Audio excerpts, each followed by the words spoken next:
Hey YouTubers, it's Charlie. This is going to be my Supergirl episode 2 video. Just careful for spoilers if you haven't seen the episode yet. Whole bunch of comic book stuff. They even made a comic book cover for the episode. There are a few things that they've confirmed about future episodes, like future characters, so I'll try to remember to mention that at the end of this. But big stuff first. This is really like the Metallo episode in setting up the dynamics going forward, like explaining kind of how things are going to work, like how the show has changed, because you have a bunch of characters leaving, you have a bunch of characters coming on. And I'm already liking Snapper Carr with Carr, like their scenes together, more than I like Cat Grant. Because Callista Flockhart, great actress, but I feel like, we'll say number 10, Snapper Carr balances out Kara's optimism a lot more. So the cuteness that she has, like when she's trying to insult him, just works a little bit better when it doesn't faze him. When he has that kind of deadpan reaction, like he just does not give a shit, just completely shuts her down. One of the big reasons I think it works so well is just because the actor himself, like you may recognize him from other shows, but he's known for doing a lot of comedy. But I feel like the Snapper Kara stuff will be more in the tone of like Superman, Supergirl,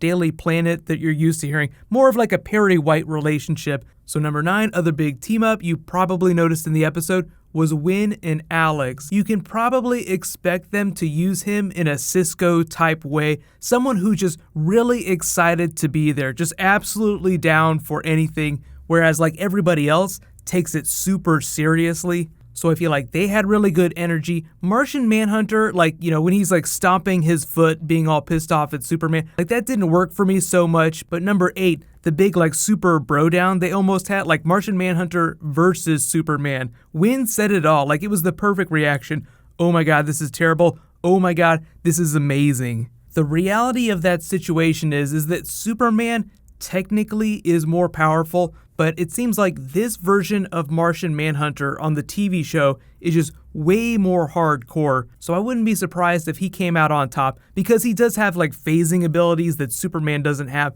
So if they're equal fighters and Martian Manhunter is just willing to fight dirty, he's gonna win. It's one of the few reasons why Batman is able to get the upper hand on Superman. It's the same argument. Superman's more powerful, but he's a Boy Scout, so he pulls his punches. Other people do not.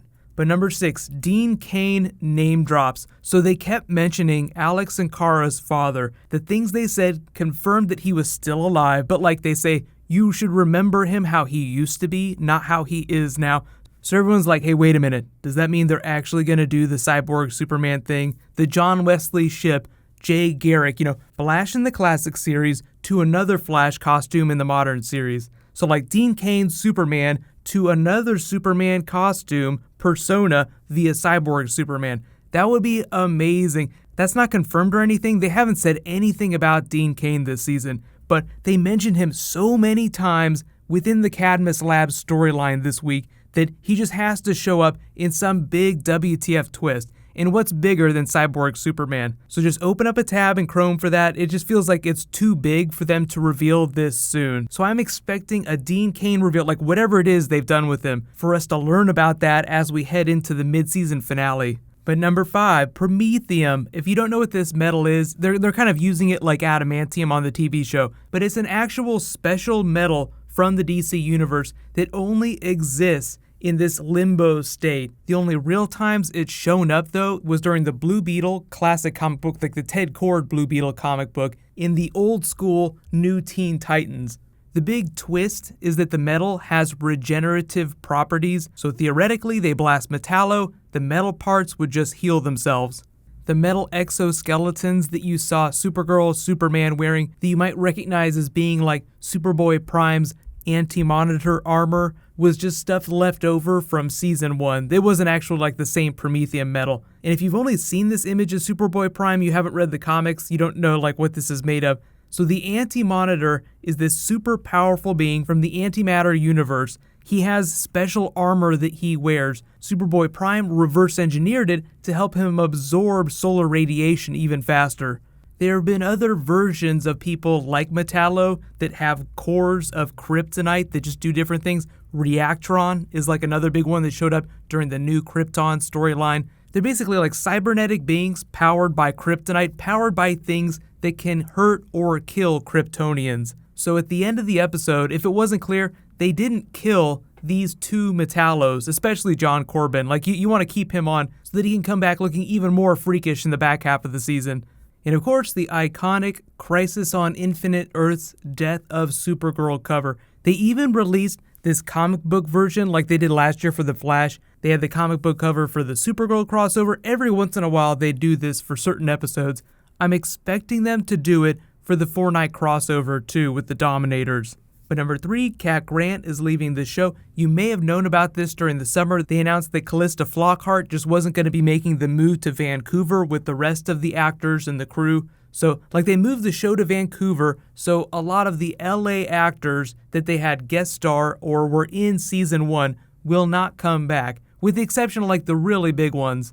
Cat Grant will come back a couple times during this season, but I feel like all the changes they made to the show in front of the camera and behind the camera will make it much better. So number 2 is Superman leaving. So if it wasn't clear, Superman is not going to be on every single episode. I feel like most people understood that. I don't know exactly how many times he'll come back during the season, but I'm expecting at least once more before the end. But they do have the Fortress of Solitude. Kara went there last year, so there'll be a bunch of Superman things happening. Metropolis will still be there. So number 1, of course, is the Mon-El WTF at the end. He'll be in the next episode. We'll actually hear him speak. We'll learn about what the show's going to do with him. I'm effectively calling him the Superboy of this TV show, but I don't know if they're going to use that name. There might just be some jokes about Superboy. But like during the episode, when you heard them expose him to kryptonite, they said there was a power drain. They'll learn about the Daxamites as they go along. Like Superman sounds like he has an idea, but he doesn't fully understand where Mon-El is from, the nebula he's from, and how his powers will be slightly similar but not quite the same thing. So the big difference with Mon-El in the comics, I don't know if they're going to do it exactly like the comics, but he has virtually all the same powers as Superman and Supergirl with a weakness to lead instead of kryptonite. So we'll just see how the TV show changes that. They'll probably explain all the important stuff up front. And I think, so talking about the rest of the stuff that's happening, Linda Carter, President Wonder Woman next week. There's going to be no show that she guest stars on where she is not the strongest person in the room. If you guys don't know who Linda Carter is, she was like the 1970s Wonder Woman. So each time she's gone on like a comic book or genre TV show, they've always had references and jokes about the fact that she's super powerful without actually saying the name Wonder Woman. So just look for lots of Wonder Woman Easter eggs when she comes next week. But let me know, what was your favorite thing about the episode? I know everybody's waiting for Miss Martian to show up too. That's another big character. Miss Martian will be on season 2, but like the next big arc is going to be in acclimating Mon-El to Earth culture. And they just said it's not going to go well at all. He's supposed to be like this old school dude, so just look forward to him like shutting Kara down like Snapper Carr in really hilarious ways. But so far, I'm liking what they're doing with Cadmus. I'm curious to see where Jimmy Guardian stuff shows up, like where he gets that armor. Just think of Cadmus as like the evil version, darkest timeline version of Star Labs, who are just hell-bent getting rid of aliens on the planet. And there will be a lot of cosmic characters appearing during season 2. But I feel like the real test of season 3, especially, whether or not I'm going to keep doing videos for it, is going to be episode 3, because they won't have Superman. So we'll just see how that goes next week, because there are like a bunch of shows that I've fallen behind on, and I can't make videos for every single thing. So usually I have to pick and choose. So if I know something's going to be awesome, I'll just stick it into my schedule. I know a lot more about what's happening this season on The Flash than I do about the other shows, but we're starting to learn a little bit more about the 4-night crossover, especially from the Legends side of things, because that show's only just started too. So Justice Society on Legends of Tomorrow this week. Be sure to subscribe to get that video. In fact, there's actually a new round of the giveaway that's going on right now, the DC giveaway. It's a $20 Amazon gift card. All you have to do to enter is be a subscriber and leave a comment on this video. So what's going to happen is next DC video will be Flash tomorrow night. I'm going to try and get Luke Cage out before then. While you guys wait for that to post, you can click here for my Jesse Quick Flash trailer, and you can click here to learn all about what's going on with Spider-Man Homecoming. Thank you so much for watching, everybody. Let's high five. I'll see you guys tonight.